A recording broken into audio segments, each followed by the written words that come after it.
Assalamualaikum warahmatullahi wabarakatuh. Waalaikumsalam. Gimana kabarnya adik-adik semua hari ini? Baik, sehat baik. Oh, baik. Kemarin kita sempat ada kendala ya, kita sempat beberapa hari libur, jadi kita ketemu lagi pada hari ini ya. Oh iya. Sekarang kita akan melanjutkan materi tentang yang kemarin. Tapi sebelum kita melanjutkan materi kita pada hari ini, alangkah baiknya kita sama-sama berdoa ya. Ketua kelasnya coba pimpin doanya dulu. Memulai ibadah kita pada siang hari ini, marilah kita sama-sama membukanya dengan basmalah dan salawat kepada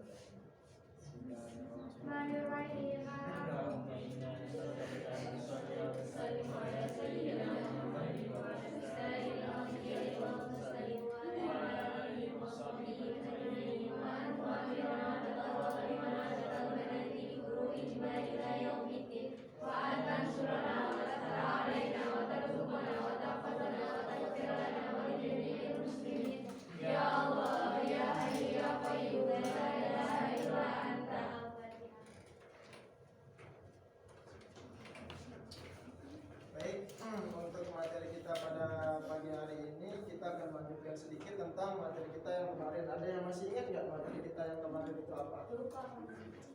Oke, mungkin ada yang lupa ya. Materi kita yang kemarin itu tentang kebijakan fiskal dan juga kebijakan moneter. Ada yang masih ingat nggak apa itu kebijakan moneter? Nggak ada yang ingat? Oh, kebijakan moneter itu adalah kebijakan yang berkaitan dengan Bank Indonesia yang diterbitkan oleh BI. ya, benar sekali. Kebijakan moneter itu sendiri adalah suatu kebijakan yang dilakukan oleh bank itu sendiri atau suatu lembaga untuk menekan adanya persebaran uang yang terlalu banyak di negara kita, seperti itu. Ya, nah selanjutnya kita akan melanjutkan materi kita tentang bank sentral dan sistem pembayaran. Sebelum masuk ke materi ini sendiri, ada yang pernah ke bank di sini? Sering ke bank. Menurut kalian, kalau kita bahas tentang bank, apa sih yang identik dengan kata bank? Uang tentunya ya, makanya di sana adanya sistem pembayaran. Sistem pembayaran kita apa? Itu tentunya adalah uang. Ya. Baik, menurut kalian sedikit aja, ada yang bisa jelaskan tidak? Apa itu bank? Pengertian dari bank itu sendiri. Ada yang tahu? Tidak ada yang tahu. Baik. Kita akan lanjut ke materinya.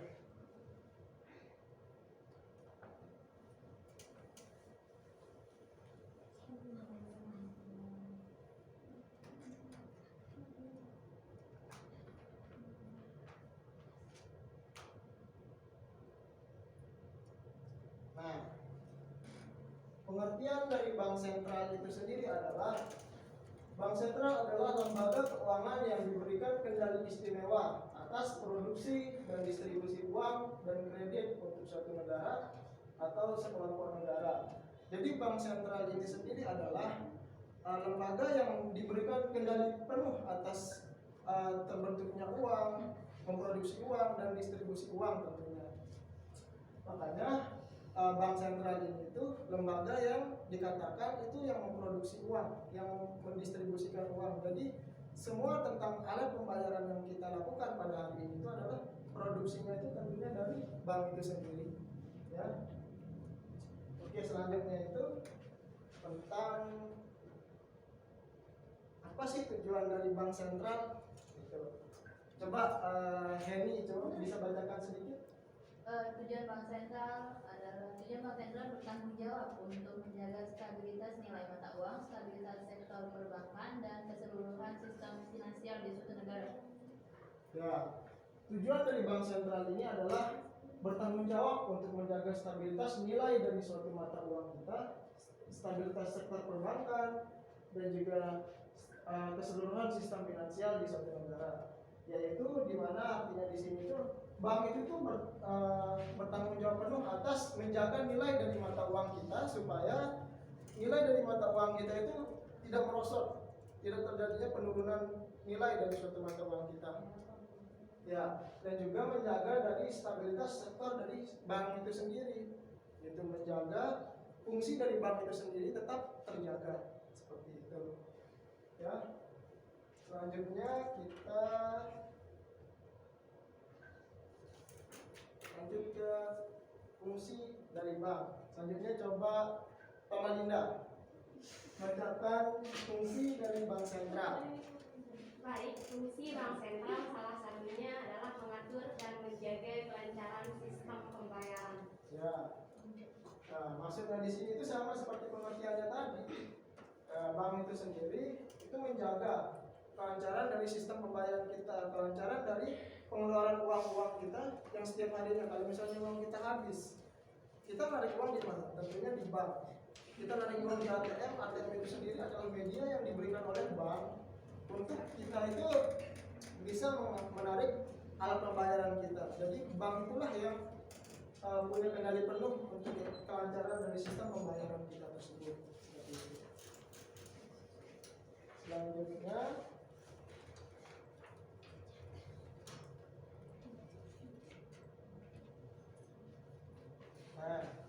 ada 3 tugas dari bank sentral. Coba Azizah bisa dibacakan. Yang pertama ada menetapkan dan melaksanakan kebijakan moneter. Yang kedua mengatur dan menjaga kelancaran sistem pembayaran. Dan yang ketiga ada menjaga stabilitas sistem keuangan. Ya, untuk tugasnya yang pertama itu menetapkan dan melaksanakan kebijakan moneter. Sama seperti Sauti bilang tadi, itu banknya sendiri yang menciptakan itu kebijakan moneter dan juga melaksanakan kebijakan moneter. Sama seperti yang tadi awal kita bilang, kebijakan moneter itu untuk menekan supaya nilai dari suatu mata uang itu tidak terlalu banyak tersebar. Apabila terlalu banyak uang yang tersebar di negara kita, itu mengakibatkan nilai suatu mata uang itu akan mulai menurun. Apabila nilai dari suatu mata uang itu sudah mulai menurun, itu yang akan menyebabkan inflasi di negara kita. Seperti itu. Dan yang tugas yang kedua itu mengatur dan menjaga kelancaran sistem pembayaran. Nah, sama seperti yang tadi fungsinya itu tetap menjaga sistem pembayaran yang ada di negara kita supaya ekonomi di negara kita itu tetap bisa terus berputar seperti itu, dan menjaga stabilitas sistem keuangan kita. Nah, untuk menjaga stabilitas sistem keuangan ini maksudnya adalah bank juga mengatur pendanaan dan juga pembiayaan yang ada di negara kita ini. Apabila ada pembangunan yang ada, itu semuanya itu sudah dikontrol oleh bank supaya pendanaan semuanya itu cukup dan tidak lebih dan juga tidak kurang, seperti itu. Nah, selanjutnya, oke, sebelum kita masuk ke alat pembayaran, apakah ada yang ditanyakan dulu terkait tentang bank sentral ini? Ada yang mungkin belum dimengerti tentang bank sentral. Gak apa-apa, jangan malu-malu untuk bertanya.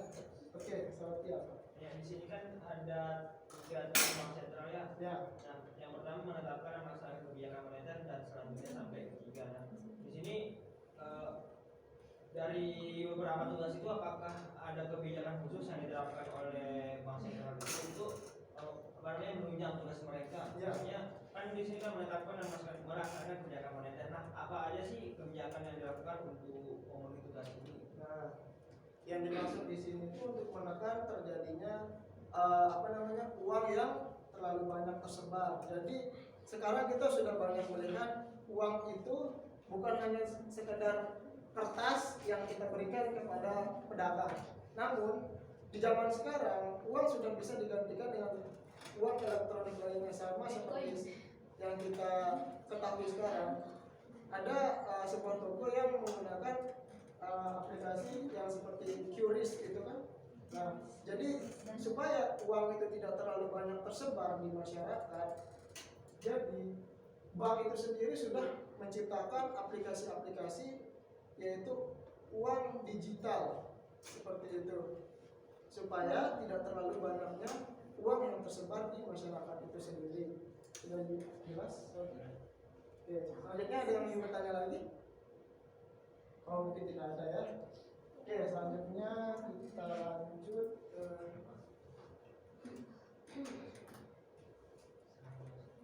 alat pembayaran. Alat pembayaran di sini itu tentunya uang, ya. Ada yang suka uang di sini?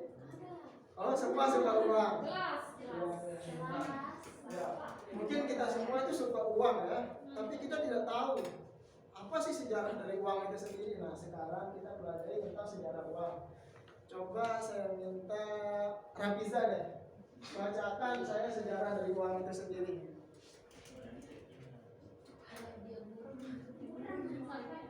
Oh, kalau gitu Ica deh, Ica. Sejarah uang berdasarkan sejarah keberadaan uang pertama kali dicetuskan oleh bangsa Lydia yang hidup di wilayah Turki pada abad ke-6 sebelum Masehi. Uang tersebut terbuat dari campuran emas dan perak dan berbentuk seperti kacang polong. Perbandingan kandungan emas dan perak di dalam uang tersebut adalah 75 berbanding 25 dan menjadi standar. Perhatikan temannya membaca. Mereka menamai uang tersebut uang logam, kemudian pertama kali diciptakan pada tahun 560 sampai 546 sebelum Masehi oleh Croesus di Yunani. Namun seiring berjalannya waktu akibat keterbatasan bahan baku uang logam, emas dan perak, tercetus ide bentuk membuat uang kertas oleh orang Tiongkok pada abad 1 Masehi. Ya. Oke, baik. Itu sedikit penjelasan sedikit tentang sejarah dari uang itu sendiri. Jadi uang itu sendiri awalnya itu dicetuskan oleh bangsa Lydia yang hidup di wilayah Turki pada abad ke-6 sebelum Masehi. Seperti itu. Dan awalnya itu uang itu sendiri terbuat dari campuran emas dan juga perak yang terbentuk seperti kacang polong. Pak Guru, Seperti itu ya. bukannya itu emang ada masa Lydia yang saya tahu itu Lydia.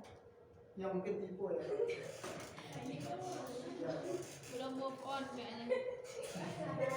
Terus di sini kandungan dari emas dan juga perak ini sendiri adalah 75 berbanding 25 seperti itu. Dan baru di saat abad sebelum Masehi pada yaitu 560 sampai 546 sebelum Masehi oleh Croesus di Yunani. Namun seiring berjalannya waktu akibat keterbatasan bahan baku uang logam yaitu emas dan perak, tercetuslah ide untuk membuat uang kertas oleh orang Tiongkok pada abad 1 Masehi.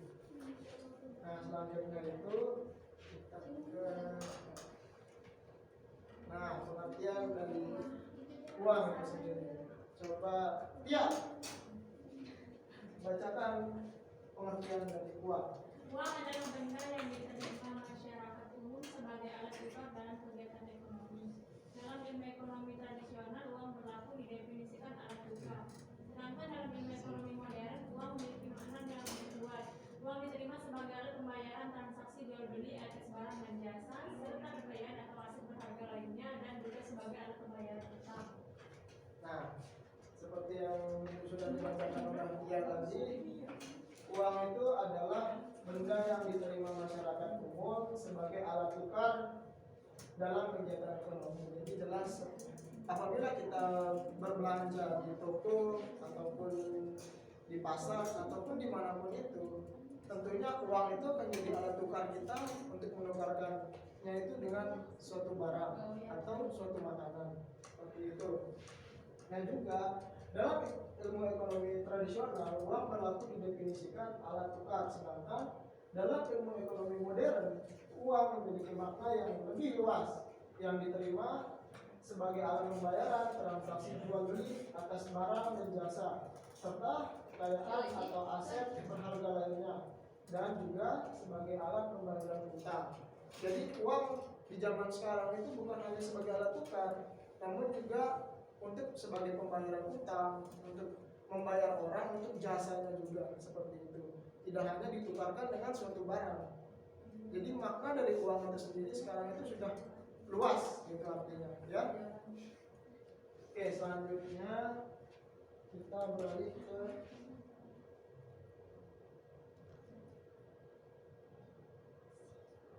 fungsi dari uang. Di sini ada dua fungsi, yaitu fungsi asli dan juga fungsi turunan. Coba Sauti bacakan yang fungsi asli. Fungsi asli uang itu, uang sebagai alat tukar guna mempermudah kita untuk mendapatkan satu barang. Dengan begitu, kita dapat menghemat waktu serta tenaga karena tinggal menukar uang untuk membeli kebutuhan. Uang sebagai alat ukur mampu menentukan besaran nilai suatu barang. Misalnya, harga penggaris yang akan dibeli Teddy senilai 3.000 menunjukkan bahwa Teddy cukup membayar uang sejumlah 3.000 untuk mendapatkan penggaris. Nah, sama seperti yang tadi yang sudah dibacakan, fungsi dari uang itu sendiri sebagai alat untuk menentukan harga dari suatu barang.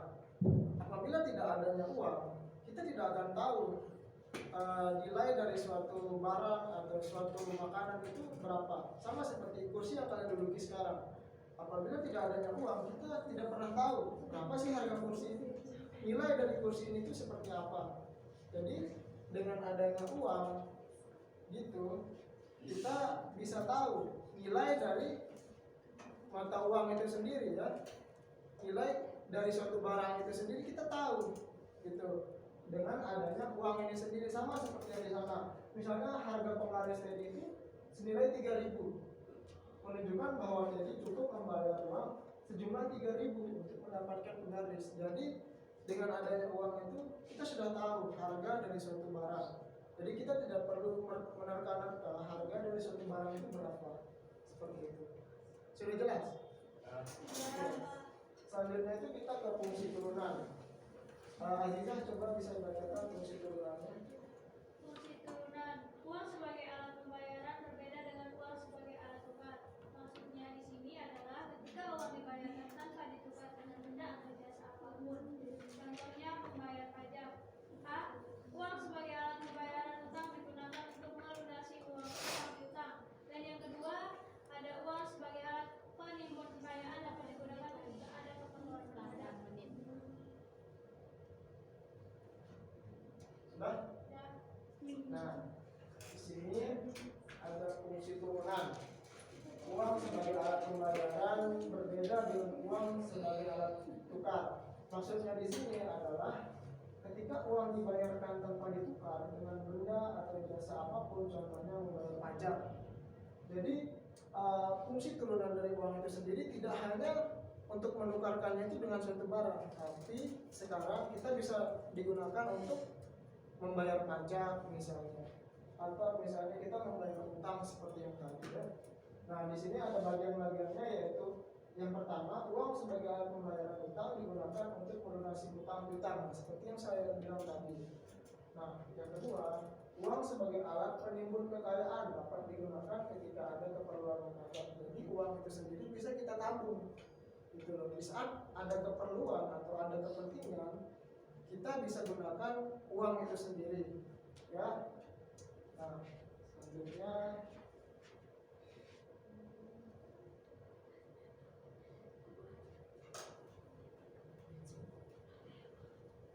oke, jenis-jenis dari uang. Coba ayo bacakan sedikit tentang berdasarkan bahan pembuatan jenis uang. Yang pertama itu berdasarkan bahan pembuatannya. Uang logam terbuat dari logam, emas atau perak dan nominalnya kecil seperti 100, 200, 500, dan 1000. Uang kertas dibuat agar tidak mudah robek, luntur, dan tahan terhadap air. Nominalnya besar, contohnya 10.000, 20.000, atau 100.000. Terus lanjut bacakan yang berdasarkan nilainya. Yang kedua yaitu berdasarkan nilai. Full body money atau bernilai penuh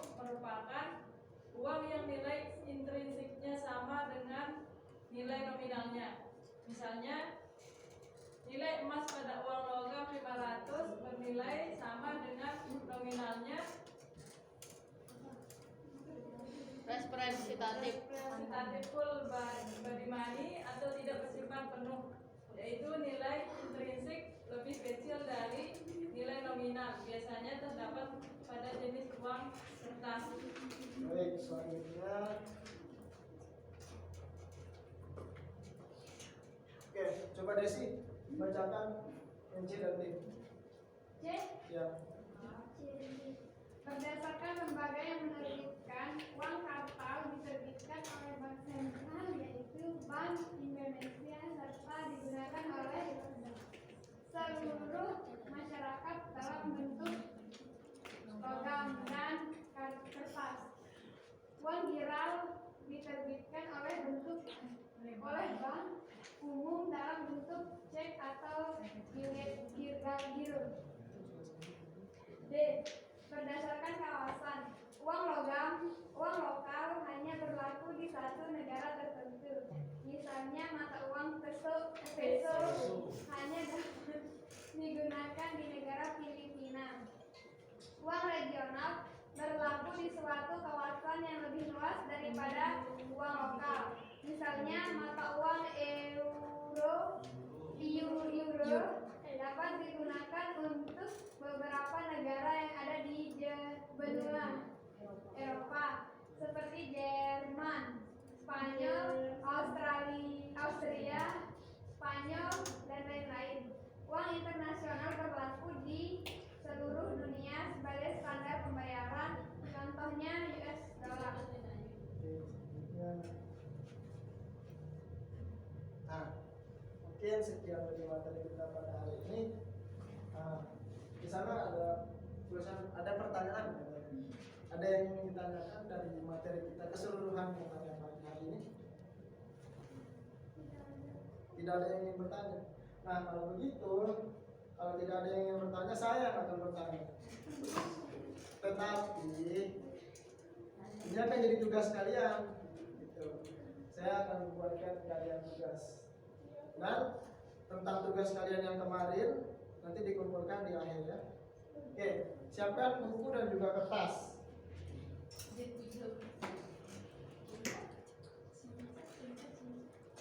Oke. Buku dan kertas. Sudah siap pertanyaan pertama? Kertas, ya bilang buku dan kertas kan. Ini buku dan kertas. Ya, keluarkan Kan cerdas alat dikit dong, tulisnya. jadi mahasiswa. Jadi siswa. Sudah? Satu. Ya. Yang pertama itu tolong jelaskan fungsi lain dari uang itu sendiri dan juga jelaskan macam-macam fungsi yang belum kita sebutkan tadi tentang bank sentral dan sebutkan contoh-contoh dari bank sentral itu sendiri ya. Oke, sudah? Oke, kalau sudah sekarang kita akan tutup. Tapi sebelum dari itu nanti ketua kelasnya yang nggak masuk pada hari ini tolong dicatat ya, nanti kirimkan ke saya. Oke. Nah, mungkin sekian dari pertemuan kita pada pagi hari ini. Kita lanjutkan minggu depan. Semoga kita bisa ketemu lagi minggu depan dengan materi yang baru. Oke? Ya, Mungkin Pak. sekian dari saya. Wabillahi taufiq wal hidayah. Wassalamualaikum warahmatullahi wabarakatuh.